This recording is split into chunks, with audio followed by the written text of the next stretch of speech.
Continuing education knows that at the end, students want to graduate, and we can help them do that because we take the time to really listen to their needs and we understand all the different options that are available across the campus for them. We don't take a cookie cutter approach. We realize each student comes with their own story. So whether it's a part-time student looking to complete a degree program or someone just looking for online courses, we're there to connect them to the resources of the university.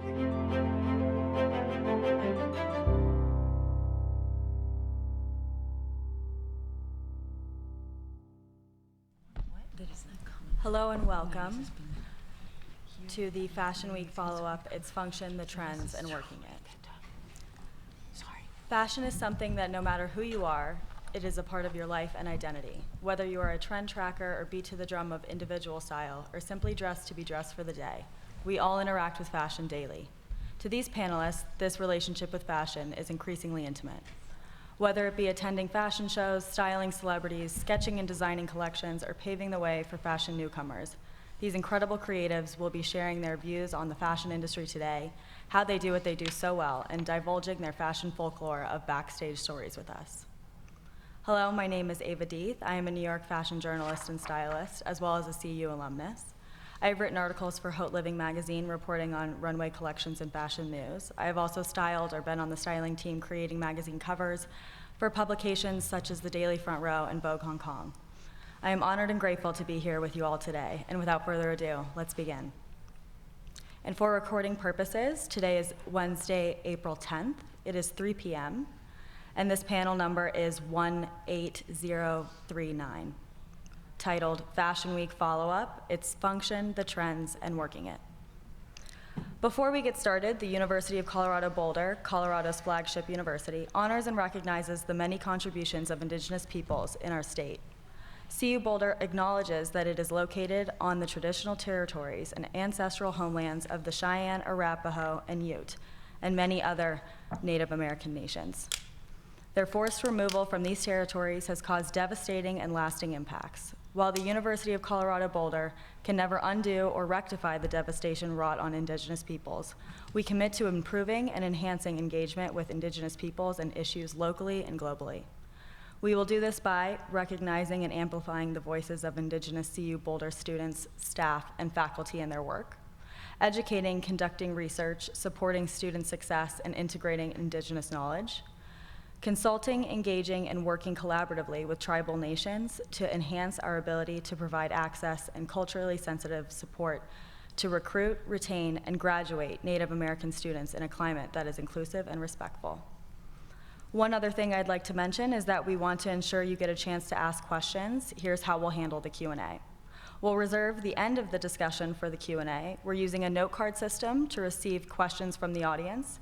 At any time in the session, simply raise your hand to request a note card and pencil from one of our producers. Please write legibly. If you are a student, please note this in your question card. When you finish, raise your hand to hand it to the producer, who will bring it up to me. I urge everyone to please make your questions brief and to the point and intelligent. And now I'd like to do a brief introduction of each panelist. For more information, you can find their full bios on the CWA website. Okay, so first we have Laura Melendrez, and Laura is a fashion designer, Yale graduate, and proud founder of Amor and Rosas, an ethical luxury brand based in Mexico City committed to empowering Indigenous artisans within her community. A talented sketch-based designer who sends her sketches to local artisans to be made based on their own interpretation of the sketch, whatever sartorial surprise that may be. Known for her beautiful embroidery, she has shown her collections at Austin and Mexico City Fashion Week and retails with the Four Seasons and Auberge. Next we have Daniel Herranz. Daniel is an author and creative based in Mexico City. He has worked for Mercedes-Benz Fashion Week Mexico for over 10 years, written a book entitled Hecha Mexico that details the development of the fashion industry in Mexico, now used as a base text for the design department of the Universidad Iberoamericana in Mexico City. And in 2021, he created Xerxes, his fashion brand with a contemporary and utilitarian approach. He now is in the process of developing a new fashion week in partnership with TikTok Latam, with a focus on new and up-and-coming designers. And last but certainly not least, this is Stephanie Tricola. Stephanie is a born and bred New Yorker, a fashion editor and stylist, and has left her mark on the fashion industry through runways, magazine covers, and red carpets. She is currently a contributing fashion editor for the Rolling Stone, using her talents to ideate and create trailblazing editorials, and is also a stylist, dressing celebrities such as Margot Robbie, Selma Hayek, Zendaya, and Mary J. Blige, among many, many others. So yeah, welcome to the panel. Excited to talk to you guys. I think we should just start by maybe talking about what inspired you to pursue each of your career paths. All right. Ladies first. Hi, my name is Stephanie. I'm a fashion stylist and personal shopper. I've been inspired by my grandmother. My grandmother is from Italy, and she came here, and she was a seamstress. So I grew up altering my clothes, changing everything I wore. My grandmother taught me how fit happened, taught me about fabrics. She made me things to wear. So I feel like I was just destined to be here. My mother also was very into fashion. She always took me shopping and showed me trends, and I saw the power of making people look great. And so I naturally went that way. Even as a kid, I would help my friends get dressed or with their hair and makeup, and now I play dress up for a living.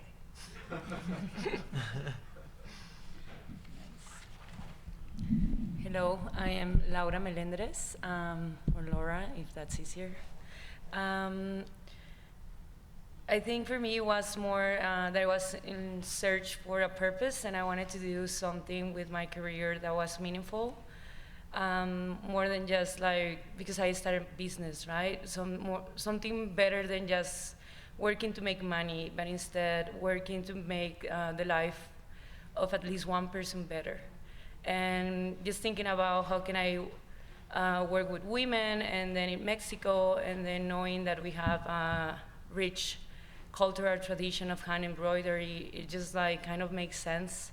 I always love handcrafts, and I would just collect small boxes, bracelets, and whatever thing that I would find cute growing up. So I was like, okay, maybe this is my opportunity to add design so we could just create value, and by capturing, just fix the whole supply chain and pay the fair prices to the people that are making the pieces. Cool. Well, I'm Daniel, and I think I feel inspired more. I'm studying journalism at college, so I feel interested more in the social part of fashion, where the trend born and all of this. So my approach, it's more like that, not to this glamorous thing about fashion. It's more like, okay, I want discover how this is building and how is the impact in the social part. So Absolutely. yeah. Absolutely. Fashion definitely touches all parts of society, whether that be culturally, politically, etc. Speaking of political topics, after collecting data post-Fashion Month this season, Vogue Runway reported that out of the top 10 collections viewed on Vogue Runway, 6 of them were women designers, which is somewhat out of the norm. Most of our designers are men. So, Laura, what is it like for you to be a female in a male-dominated design space? Well, I think that's the entire world. Yeah. I don't know, I have been thinking about this, but I feel, but maybe because I grew up in a very protected environment with only women. My mom sent me to school with girls only until I was 15 years old, and I begged her please to change me to a different school. I don't think I got that feeling of not being worth or not being considered. So I do believe that whenever I do something, I'm always one of the best ones if I want, right?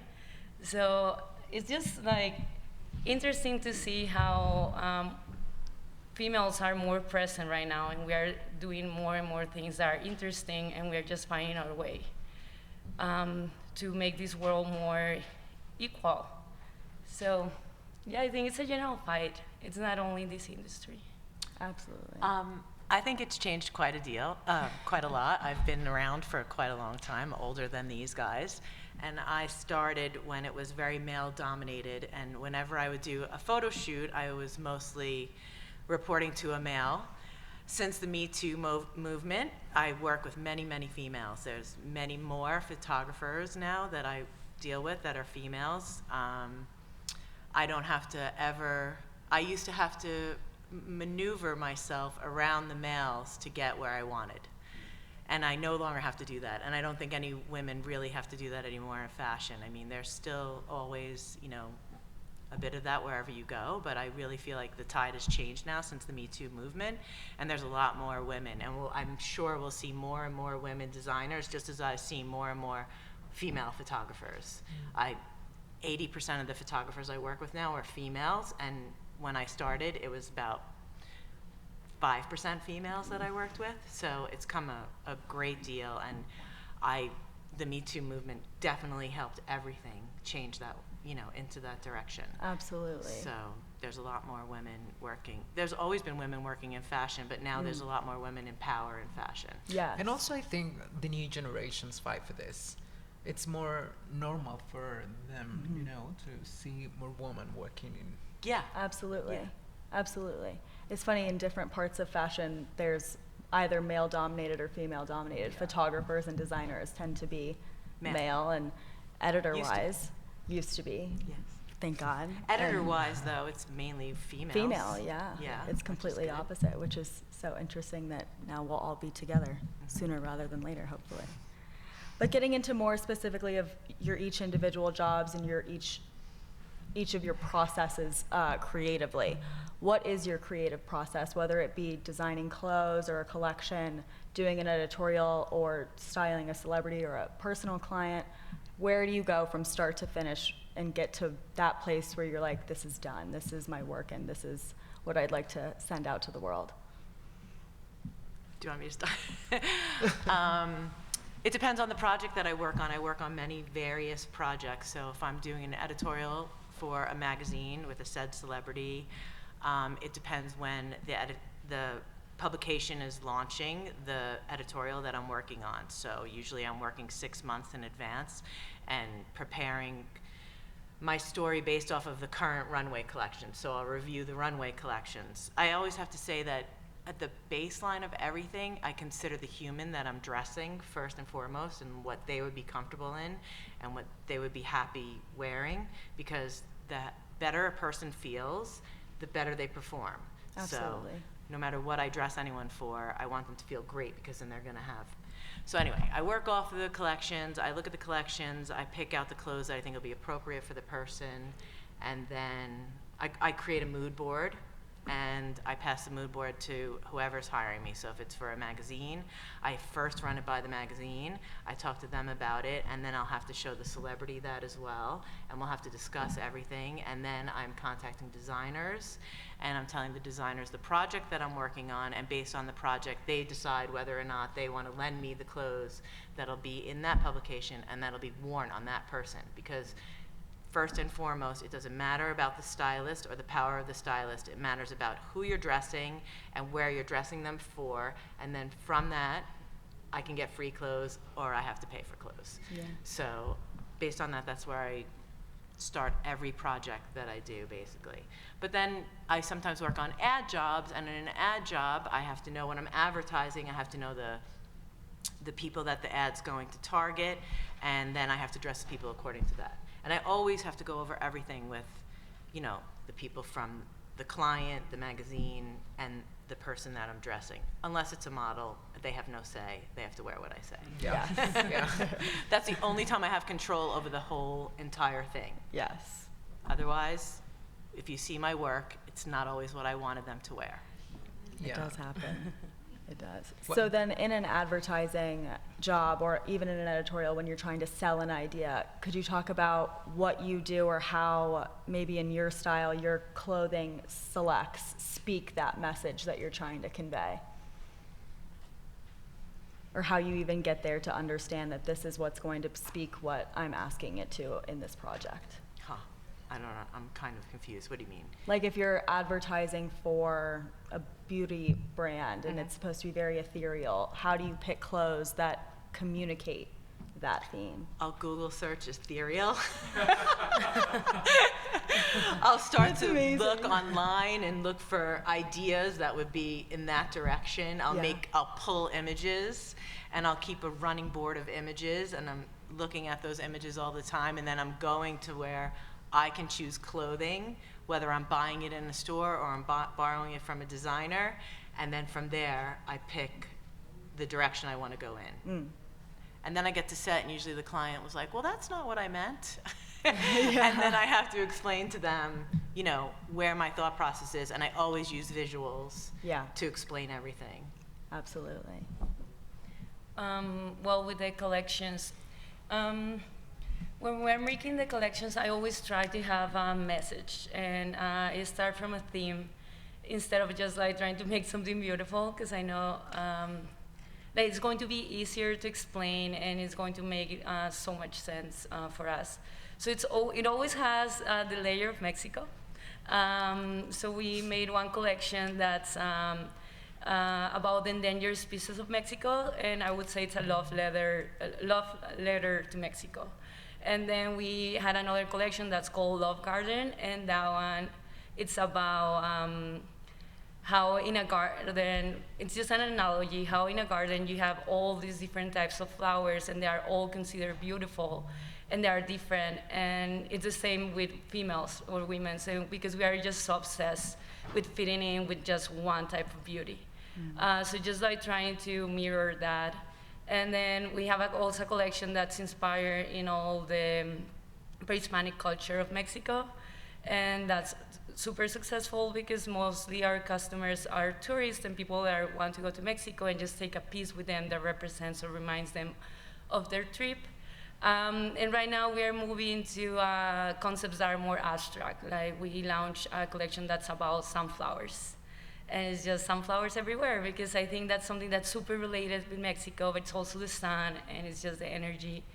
During the pandemic, we had a collection that's called Aura, and it's about peeling layers, because during those times, it was complicated for all of us, just like to make a sense of the world. So I thought that it was time for us just like to peel the layer, and we have snakes there. And then we also have the stages of the moon, and it ends up with an eye, because that's the awakening, right? And after the pandemic, that was an opportunity for us to just like revalue everything and be more awake. So it's basically just ideas, and I try to make them, to relate them with a social issue or a social matter or something that's cultural to Mexico. Cool. Well, for me, it's a kind of different because I don't have much time to do this creative process. So I try to use my time in a very smart way, because I have a lot of work, not only for my brand, also I work for Fashion Week, and also I do producer events. So I don't have much time to research and plan this. So when I'm doing a new collection for my brand, for example, I used to think in one topic, you know. For our last collection, the inspiration was the witches.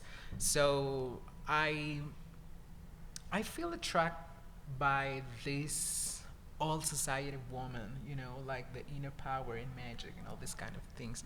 So I try to imagine what kind of clothes I want to do for this collection, and that's it.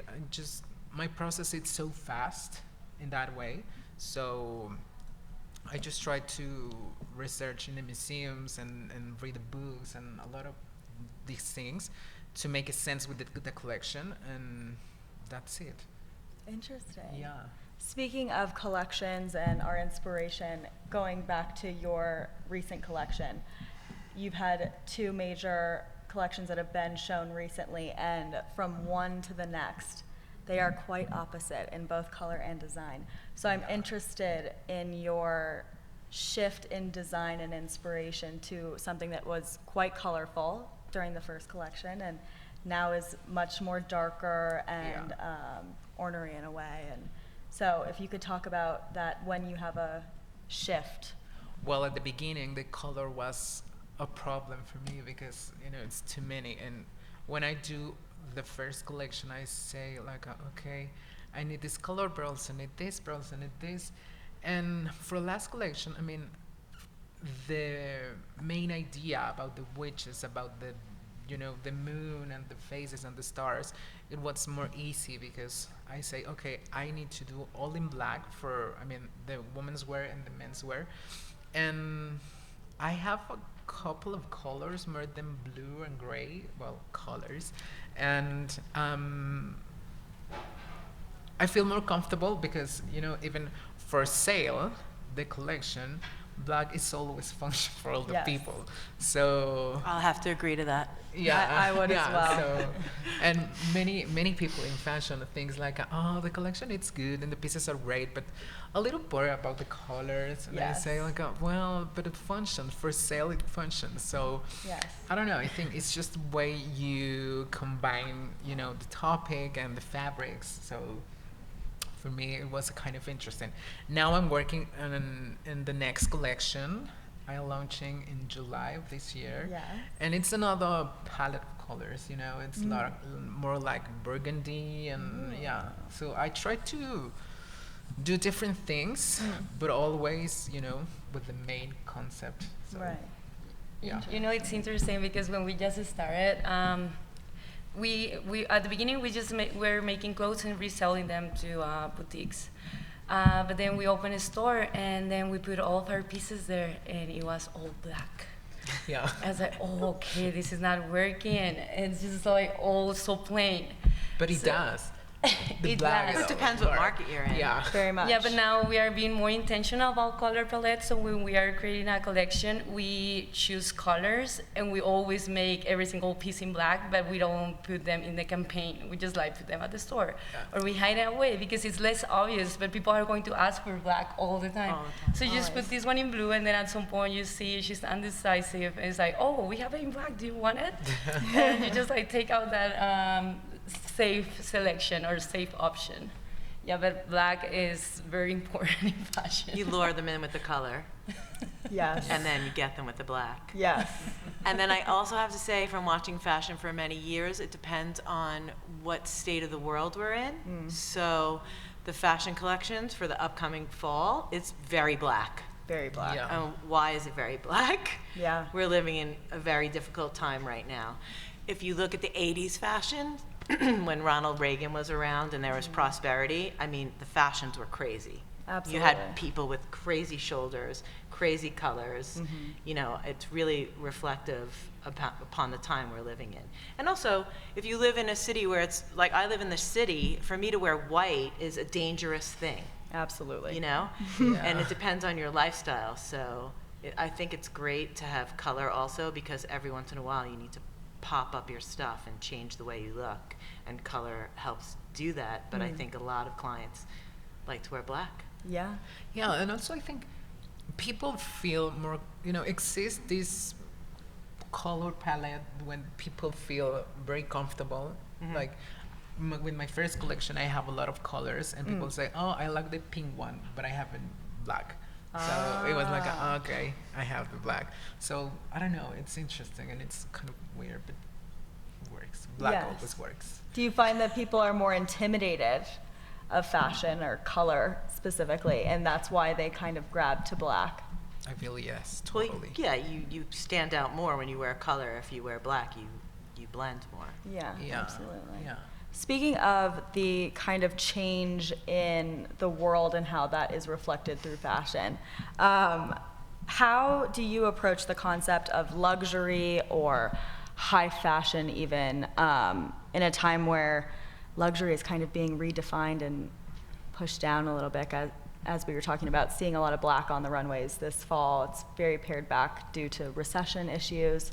How does that affect you and your process, or kind of how you go about your jobs these days, or dressing people in general? Well, sorry, but at this time, I think luxury for me, it's more about the time we have, because almost, I feel so occupied all day, you know, like okay, I'm on Instagram, but then I work, but then emails, but then, you know, so for me, time is a kind of luxury. So if you have pieces that, you know, mix together all the time, for me that's a kind of luxury, you know. Yeah. And also about the quality of the clothes, but for me it's more in that way. Absolutely. Yeah. Yeah, we saw Peter do it Yeah. last season. His entire collection was Yeah, just all like, pieces you to don't- mix and yeah, match. so you don't think too much about, you know, the look. It's just I have this and I have this and I have this and it works together, or it's single. So for me it's about that. That is quite luxurious to yeah. not struggle in the morning Yeah, at all. exactly. I agree for sure. Well, in my case, the luxury is like adding something that's handmade and just like going back to valuing, giving time to the processes, especially because we got to a point where everything is so mass produced and just the quantities are just immense. So just like being able of having or owning a unique piece, I think that's luxury to me. And then finding them, right? I think that, and that's the experience we are trying to create in Mexico with our two stores. You go to Mexico City, you are walking around, then you find this store that you have never heard of it. You go inside and you find all these objects that you love. And you know, it's a little bit pricey, but you need to own something from there. So that's what it is. And then you want me as working there, you push it a little bit and you say, well, it's the last piece. We only made 5 of them. You'll never see it again. Yeah. And they say, okay, I need to take it now. And you don't see that piece walking in the street like with Zara or something. That's the thing with Zara, Yeah. it happens, right? Like I think you see one beautiful piece and you compliment a person. It's like, wow, that's a beautiful jacket. And then you walk around and you see 10 more people wearing it. Yeah. And it's like, okay, that's I Zara. don't feel unique anymore. Yeah, totally. Well, I dress a lot of personal clients, so I encourage everyone to buy good shoes, buy good accessories, and then you can mix the lower priced items with your luxury items. Yeah. Absolutely. So I'm always about trying to Balance. mix high and low. I think it makes it more interesting. I really hate when I see someone completely head to toe one collection, Absolutely. completely head to toe logos. You know, I want to see. I'm interested in individuality, so I want to see how you wear that luxury sweater. Yeah. You know, what pants are you going to put with it? You can Yeah. put a pair of Zara pants. Luxury also, I mean, you pay for what you get, because the better the item is, the better it will fit you, and the better it most of the times will last longer, and you won't have to, you know, keep buying new clothes. Yeah. So I think there's a great value in luxury, and if you can't afford everything to be, you know, top of the line, then choose the items that, you know, for me, I want to have good shoes. I need to be comfortable, so I'll spend money on my shoes, you know? Yeah. Or my sunglasses. I'm obsessed with my sunglasses, so I always have expensive sunglasses. But then, like, I'm wearing a Wrangler shirt today, you know, and then, you know, you just have to mix your items up. Yeah. It's more fun that way. Yeah. Speaking of sustainability a little bit, what role do you believe sustainability plays in the future of fashion, and how do you integrate it into your own work or process in work? Vintage. Vintage. I'd rather use vintage than use a pleather leather jacket. I think it's already there. It's already made. It's too late now. Why not repurpose it? And that's a huge trend right now. Yeah. I mean, all the kids, all they want to do is wear vintage. And vintage to them is like Zara from last year. You know, like, you know. It's so true. So, yeah. I think vintage is the move for sustainability. I don't like to buy anything that I think is flammable. Yeah. You know, a lot of the newer materials that are so-called sustainable, you know, you could light yourself on fire. Absolutely. You know, I don't want to be wearing plastic, so I'd rather be wearing natural fibers and use vintage. Absolutely. And I think that's a huge movement right now. I think it's one Huge. that's sticking around more than making clothes that are made out of plastic and are sustainable. Yeah, I mean, we've So seen I'd rather do that. Valentino and other houses open their own Right. vintage Yes. stores just to push it that much further. So Yeah. I'm a big fan as well. Yeah, like I say natural fibers. Like if you can make a piece that can biodegrade, that's the go-to. Especially if we don't want to change our consumption habits, which are hard, because I do see like how how many pieces a person buys a year, and I don't think the consumption habits are really changing. So just making a piece that you can wear at some point, it doesn't have to be on Earth forever. That will be the future. But then one category that would have to be polyester is performance clothes. Right. Especially here, if you're going to do a hike, you need a nice jacket. Yeah, but you could still get a cotton lycra blend over, a pure polyester, gross fabric. That'll pill. That'll pill and wear terribly. Yeah. I mean, I used to get my leggings from the Gap, and they would be like Yes. cotton leggings. Yes. It's very Yeah. hard to find a cotton legging now. Someone should bring back the cotton legging, because It's true. these leggings that are like $100 are pilling, and they're horrible for the world. Or rip right away. Yeah. Yeah. Well, I think we need to explore more the idea of the upcycling. For me, it's kind of impact to see the landfill, with Yeah. many clothes. And I think the designers need to think about this. Like, I mean, maybe work with our own clothes, like Yeah. if we don't sell it, we can, transform these clothes in another new thing. I love that. So I try to do this with the knitwear line that I have in my collection. So if you buy something and you don't want it anymore in your closet, you can bring it to us and we can transform this with the same fabric. So That's amazing. yeah, so I think that conscious about the clothes have a longer life than you. Yeah. So we need to be very careful about this. And the upcycling idea, it's interesting, It So- is. Or pass it down to your children. Very much. Yeah. Yeah, that's Give the it away to best. people. Yeah, exactly. Yeah, that's the best. Yeah.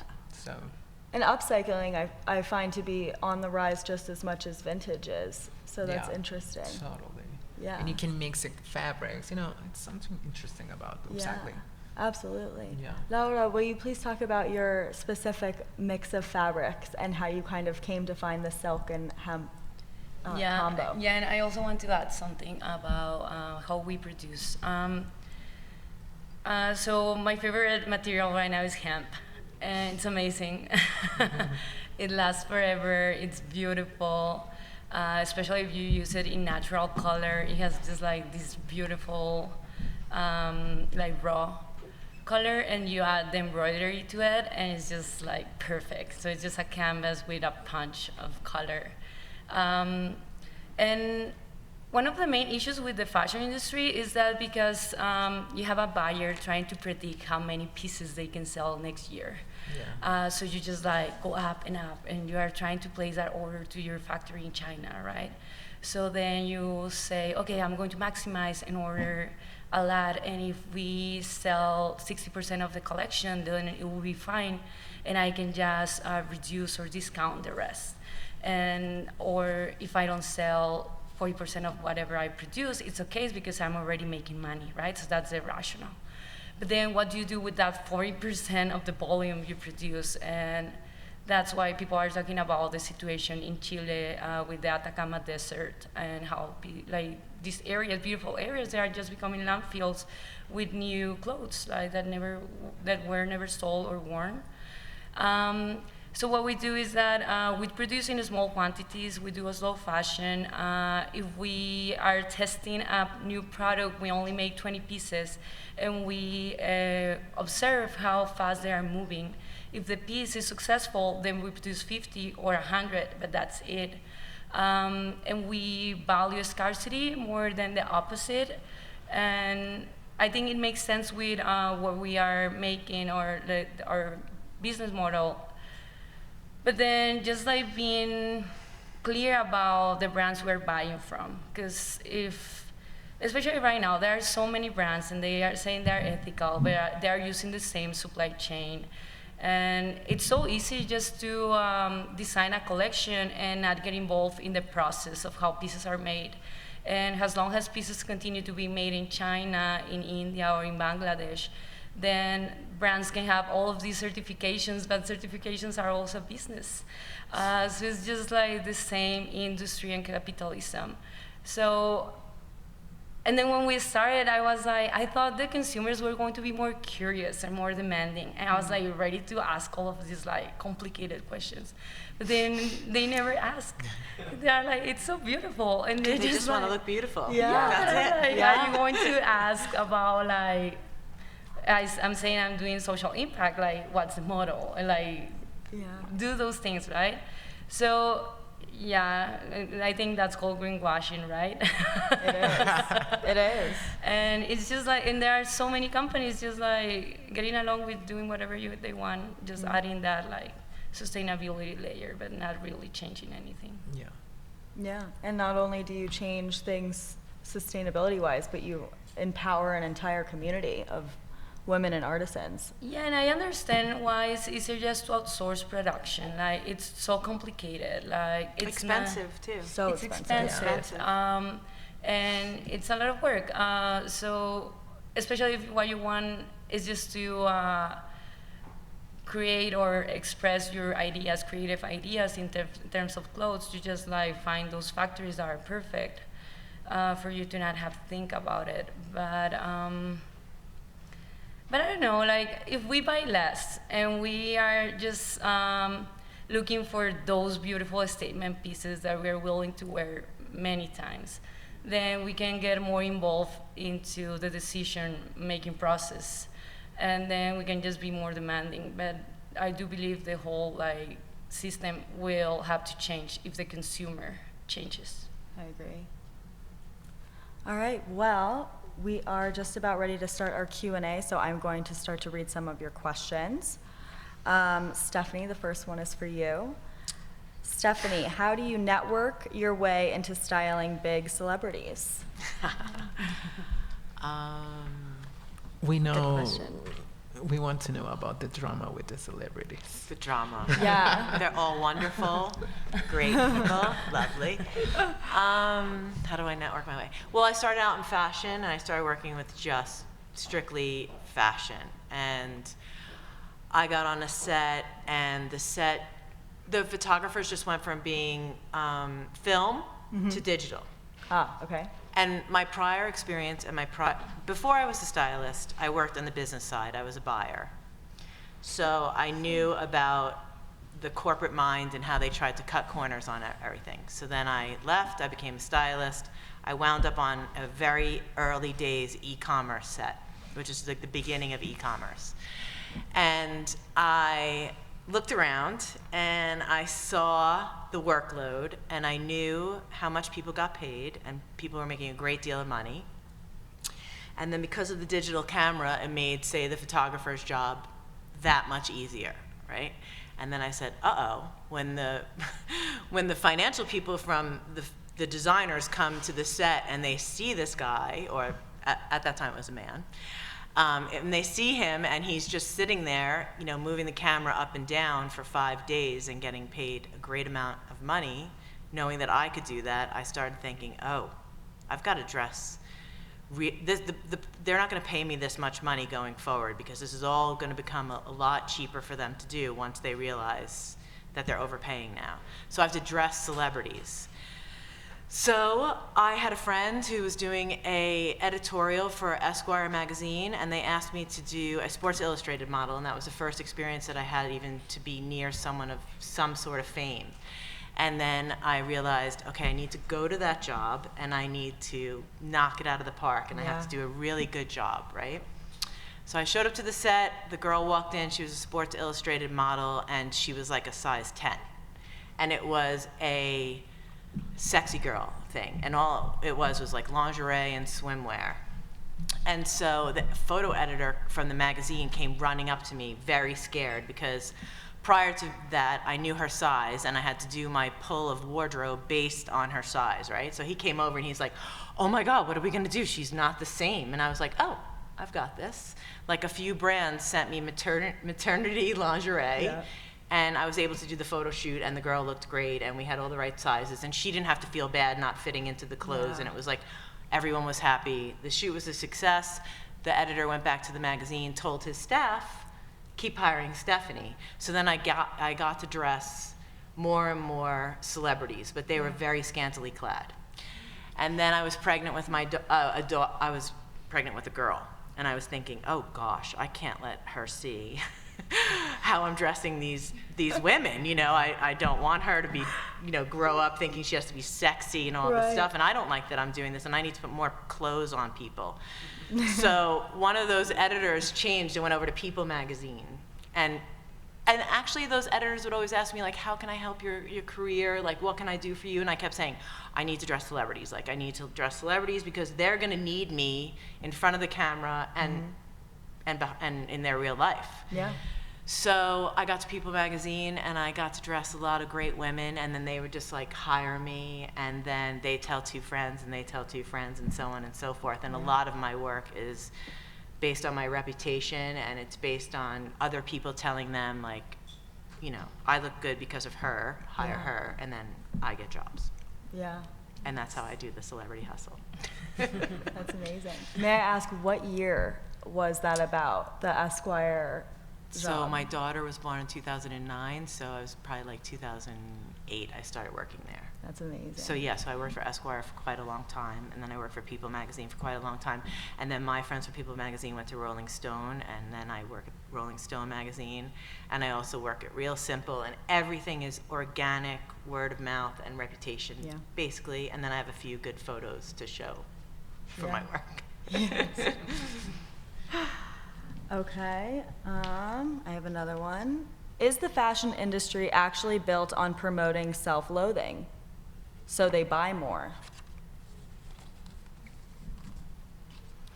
I don't believe so. I believe that, you know, it's built on trying to make you look better and feel better about yourself, so you buy more. I mean, oh, you chasing the idea to keep looking like something. Yeah, a bit of it is like you're chasing an idea and trying to be that way. But I think nowadays there's so many different various ideas of beauty now that you can look however you want to look.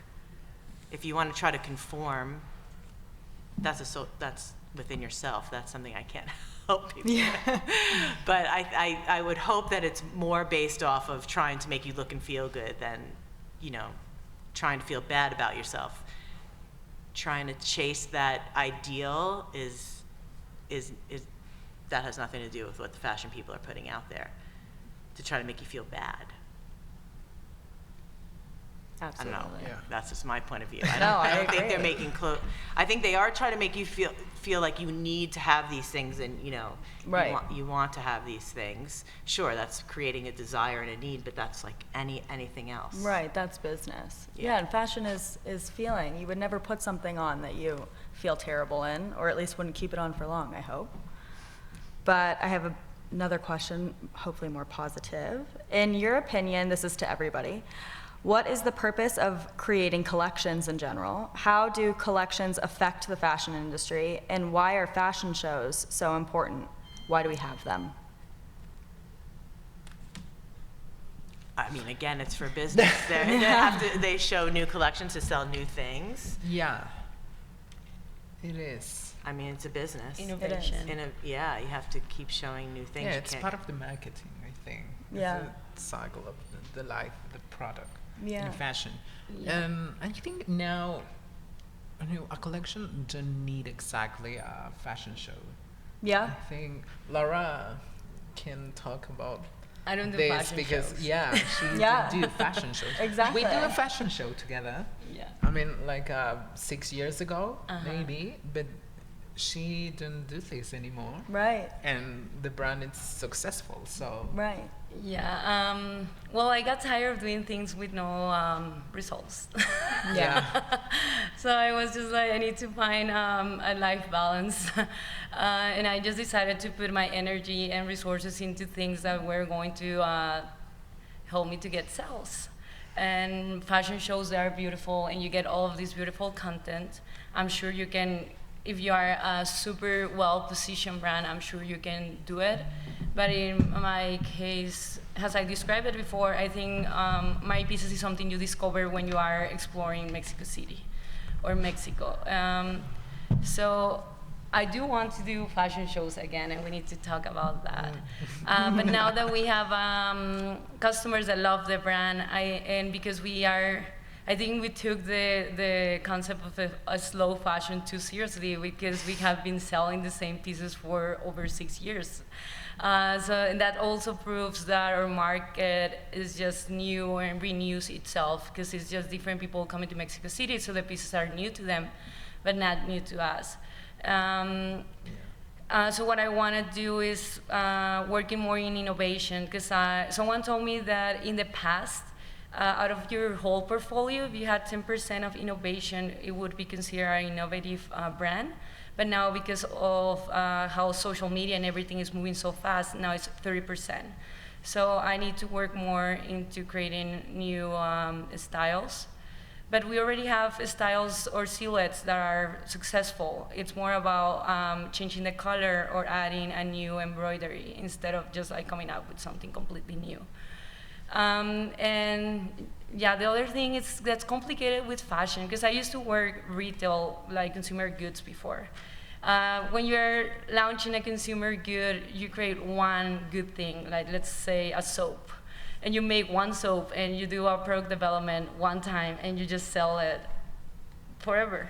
But with fashion, you want to create new things all the time, and it's risky because And also impossible, I think. it's impossible also. But like maybe sometimes we create something and we are like, wow, this is so beautiful, it's going to be a complete success. And it's not.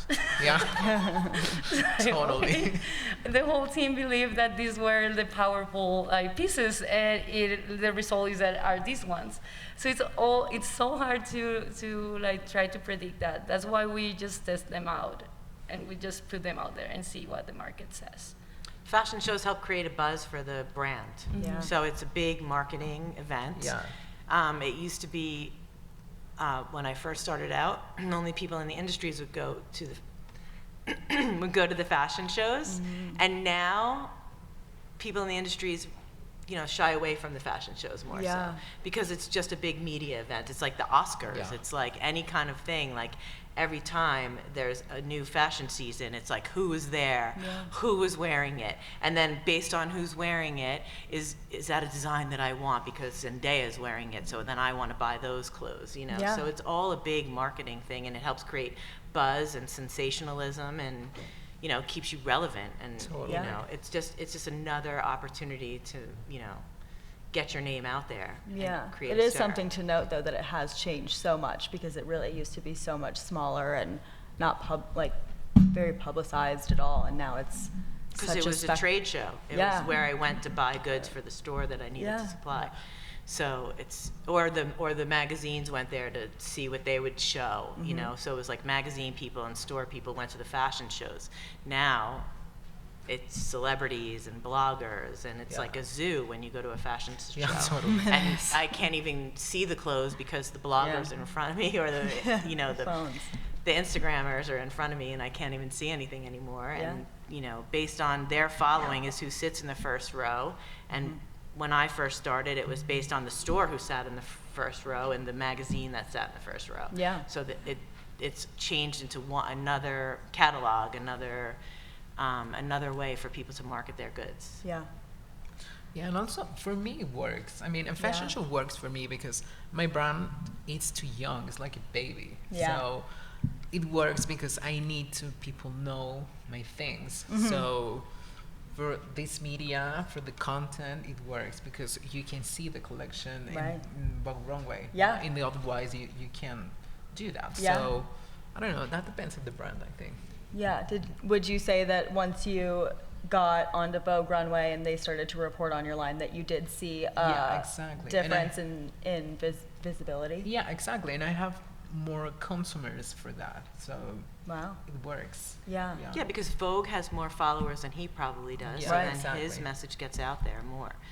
Yeah, well, that's what I was going to say, that now that we have customers and they love the brand, I think we are ready to start doing fashion shows, but it has to be something different. Like, I wouldn't like, I think we have to have our independent fashion show. You don't have to run on the same cycle as them then. Yeah. You can Yeah, do your own exactly. thing. Not even Yeah, a runway. and just You can invite do- the customers that love the brand, so we create this opportunity to be more in contact, because I want them to tell us like why do they love the brand, and that's something we haven't been doing. Like, we need they have all the information we need to expand the brand, so we need to just create those opportunities to be closer to them, but in our own way. Yeah. Yeah. And now you can do that because Yeah. of social media, you can get as big of an audience as you try to attain. Yeah, Yeah. and a fashion show don't need to be a runway, so Yeah, there's presentations or all exactly. sorts of things. And the calendar isn't as strictly adhered to anymore either, so it could be at any time, which is great. yeah. And I think after COVID, the calendar don't have a lot of sense. I mean, Yeah. in countries like, you know, like the States, and you can see the seasons, it works, but in our country, in Mexico, it doesn't work really. Really Yeah. interesting. It's Yeah. warm all the year. Because you have one it's season. warm, Yeah. rain, But do it's you ever cold. want to design for another season and do so anyways, or do you tend to stay more towards the lighter fabrics? Well, for me, I just do one collection a year, so Okay. I try to cover The whole- all the bases. Yeah, exactly. Okay. So I don't know for Laura, it's different. Yes.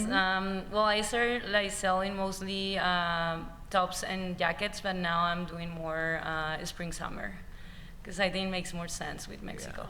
But even if we do winter clothes, we make them with light fabric. So it's just like you have the piece that's winter, but it's not really for winter weather. Yeah, exactly. Oh, that's good. Yeah. That's great. So I have two questions here that are both of similar topic. Talking about the way in which we do research, it's gone from kind of like you were saying that you still go to books and old papers and things of that nature. And Stephanie, you said you'll look up the word that you're trying to capture, or you have a rolling Rolodex, if you will, of images that you've saved over time online. What are your thoughts on that transition, how it's affected you in your creative process? It definitely has affected me, because I'm similar to you. I do more of the tear sheets and random things. But what is that like for you, and where do you see it going in the future when it comes to inspiration? Well, yeah, I used to have to pull inspiration from books, magazines, you know, life, people in the streets. Now I'm Google searching and I can look up everything and find everything there. When I used to have to make a presentation for a job, I used to have to cut and paste and make a really pretty board and present the board to the people in person. Now I go online, I pull images, I put it in a Google Doc, and I can let people view it, and then we can all talk about it in the doc, and it's much easier for me. It's much more Yeah. streamlined. I used to have a physical book of my photos that I'd have to lug around wherever I would go, like a book, like a big, heavy book. It would affect even the way I would dress for the day, because I have to 100%. carry this book with me. Yeah. And now, before I get anywhere, people already saw my work, that, you know, I have things online. Once I had a website, I had a website early on, and it really helped my career. Because then it was just like streamlined. No one had to set up a meeting, and then Yeah. the meeting's postponed, and things just happened a lot faster. Yeah. So And now you've you have access to everything at your access, and you know, with the internet. Yeah. Who knew? When I started, it wasn't that easy. You know? Yeah, for sure. Yeah. For you, does it bother you at all that it's quite online now, since you say you kind of tend to go more towards the paper products of inspiration? Well, yeah, because I really enjoy that way, but thinking about, you know, social media could be like an old school. So maybe it's interesting. I mean, you talk about the future, right? So maybe it could be interesting, have tools to do a kind of collage of videos. I don't know.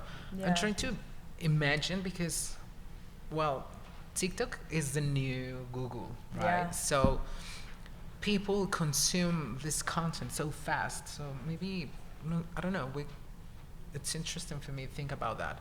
I don't have the answer, but Yeah. I just try to figure it out. Oh, another thing that I find really interesting about TikTok and all these social media platforms is now that I see that before a brand has a brick and mortar store, they will have an online store, a TikTok, an Instagram. They will get a huge following, and then they will open a store in Soho, and then they will have a long line. Yeah. And that's exactly how all the new stores in Soho right now on Broadway, each and every one of them, I had no idea of these brands. My daughters, who are 13 and 15, were like, Mommy, Garage is opening up on Broadway. And I'm like, what's Garage? Like, where's Garage from? And then I look online and, they have a huge following. There's kids lined up, and you can buy the same clothes in about 15 other stores in Soho, but everyone's buying it at Garage because they have the biggest TikTok following. And that's how all the new restaurants are opening up in the neighborhood. That's how all the new retailers are opening up. So it's like it becomes a trend. The kids line up for that stuff. Yeah. And then everyone thinks it's hot, and it's just the same as all the sameness of everyone else. And I think that kind of tools like a TikTok help to have more diversity in fashion because it's the same information for the people in the States, for people in Chile and Latin America. Yeah, but I think that makes everyone look alike. Yeah, You used to be able to go to London and people would look like Londoners. Now they look like New Yorkers, and New Yorkers look like Londoners, and like people here in Colorado look exactly like people in Long Island, and like there's no differences between anyone anymore. I wish someone would do something on TikTok that looks completely different and start some other new trend. It's to me, fashion's becoming very boring. So. Well, I think the internet is like evening out the way everyone is. Everyone looks the same now. And also it's interesting because the trends are one trend today, and the next week it's another and another and another and another. So fashion start to be more, cycling like older ideas and trying to transform to new ideas, but it's the same. Yeah, it is a lot of the same idea. And we were talking about this the other day, the sheer volume of trends in general that come on a daily basis, it feels like, is just, well, sad because you don't even get the chance to enjoy it. It doesn't last long. I do see a hand over there. I have a hand, I'm old-fashioned. We like it. You know what, I just really wanted to ask you a question about what you thought of stores. I'm an old person. I used to go shopping. I love stores. I have to feel something. I have to feel it, to try on. I want to look at everything. I want to see my assortment. I just moved here. I don't know where the stores are. And I'm like used to going to a mall. I'm used to going downtown. I'm from Chicago. I used to go to downtown and go shopping. It was a big deal. I used to live in New York. Great shopping. I don't, where are all the stores? And to me, that's fashion. Absolutely. And that's how you see what everyone's wearing, what are the stores offering. So It's a lot of overhead to have a store. it is a lot of overhead. I was a buyer, so I know. Yeah. But that's fashion. Where do you see where's retail going? Yeah, well, I'm a little scared because all the places that I used to go to, say Barney's New York, it's gone. It's gone. It's gone. So until consumers start wanting something different, all the stores that are coming out, they're starting to all look alike. And then and then That's why we're all London, New York. They're all Zara. Yeah. It's very, very sad. Yeah. How can we get you? So I have a whole theory on this, but it'd be like 3-hour conversation. But started out as a young kid in the store, and I saw my impact on the store when I'd get a real person and how much I could sell to them and how much I can help them. Yeah. That's a dying art, and that's also a dying skill set, because the corporate people at the top never really saw the importance of the people at the front lines that dealt with the consumers. And that's going away more and more and more and more. We were just talking, they're no longer at the store. Yeah. Now you have a register. Yeah, you used to be able to like work at Bergdorf Goodman and make like $400,000 a year as a salesperson, and then there's a movie about like Scatter My Ashes at Bergdorf's, and they talk about how, they just started cutting the wages of the people that did that, and then why would a really good salesperson want to stay selling clothing when they can't sell a car and make a lot more money? So they kept cutting and cutting the salespeople at the front lines, and so the art of engaging into a client is gone. And so many times I say to them, I have like a bunch of clients that will not buy a thing unless I tell them, yeah, that looks great, you should buy that. Yeah. But no one ever wanted. I guess it wasn't a big enough investment for them, and the return wasn't good enough, and maybe mass producing and doing all this is more effective now. You're losing the salespeople. There's no one there to like engage with you. You're on your own in the store. I was in a athletic brand the other day, and I was talking to the people there, and they were like, "How can I become like you?" And I was like, "Oh, you got to nail a good client, and then have them trust you, and then you can start your little business." And that's not really happening anymore. Like people aren't going in shopping, meeting a shopper, always wanting the shopper, There's no store to go in. There's no stores to go in. Yeah. The rents are really expensive, It's like hard for small designers because, I live in Nolita, and there used to be all small designers. None of those small designers can afford to shop there anymore. Yeah. So it's like any of the stores that are there right now, they either have big funding or they're a big brand. And then, New York Soho looks like, California's, shopping district. Everything looks the same everywhere you go in America. Why are you coming to New York to go shopping anymore? All those places are starting to go away. I don't know. Well, you can buy vintage and find old things. I don't even know where to go to find it. There's lots of places. Yeah. There's lots of places. There is. Yeah, Etsy is great. Etsy, you can find really creative things too. The real? I don't know. I get fearful about that sometimes, I used to be able to go to a store on the Lower East Side and see every sort of hat there is in the world, and I could go there and buy that. All those places are gone. They can't afford the rents. They're not profitable anymore. Yeah. Well, it's a theory for young people. Like fashion has a global language. It's good or it's bad. Like Yeah. kids. Yeah, for sure. One more question from a student. If you were to give advice to a fashion photographer trying to break into the industry and make a living, what would you say? Don't do it. It's a really hard field. I mean, AI is coming in. Sometimes I was on a L'Oreal job, and I'm looking at the monitor, and there's a young photographer there, and I said to him, "What are you going to do in 10 years?" And he was like, "What do you mean?" I was like, "Well, I've seen AI that looks almost as good as this." The good news is that I've known people trying to create images from AI right now, and it takes longer than it does for a photo shoot right now to create those images. I'll take that. But eventually that's going to catch up, just like the digital camera. The digital camera there's so many older people that I worked with that'll say to me like, "How are you still around?" And I'm like, "Because I changed with the times, because I kept up with the technology, because I changed the way I do things." You guys were like, "I'm not using digital," and I'm like, "You're gonna die one day." Yeah. And the same thing with photography. If you can find your own voice and do something special that people can't recreate, then you have a bright future in photography. But otherwise, I don't know. I find it bleak. Sorry.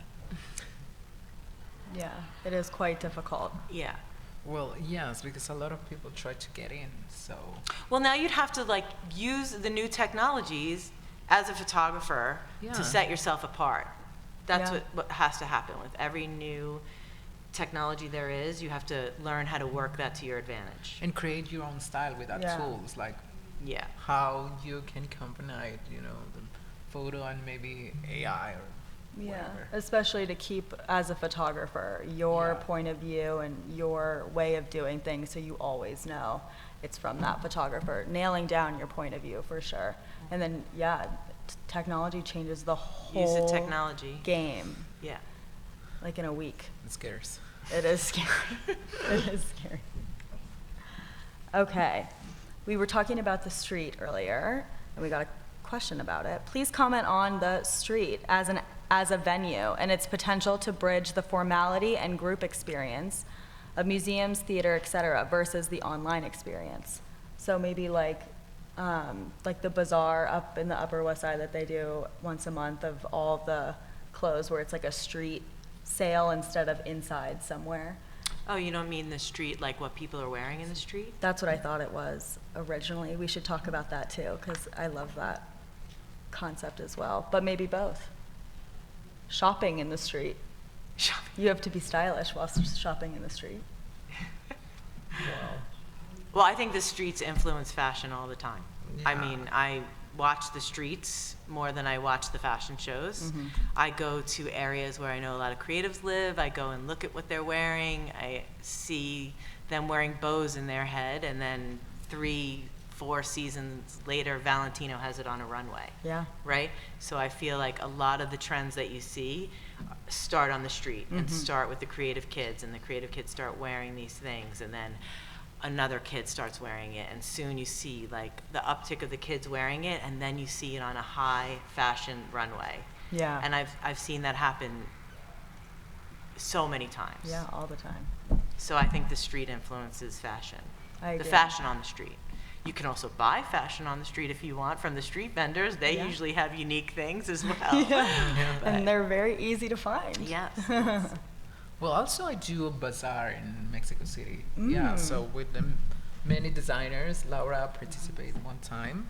So I don't know, it's interesting, try to figure out another ways to sell clothes, because I think I need, when I'm going to buy some clothes, I need to feel the fabrics and try and Yeah, that's the find bad how thing it about buying fits. online. People are, Yeah, you exactly. buy like 3 sizes and you return Exactly. one. Yeah. You return That 2, you happened to me all keep the time. 1. Like, this is not for me.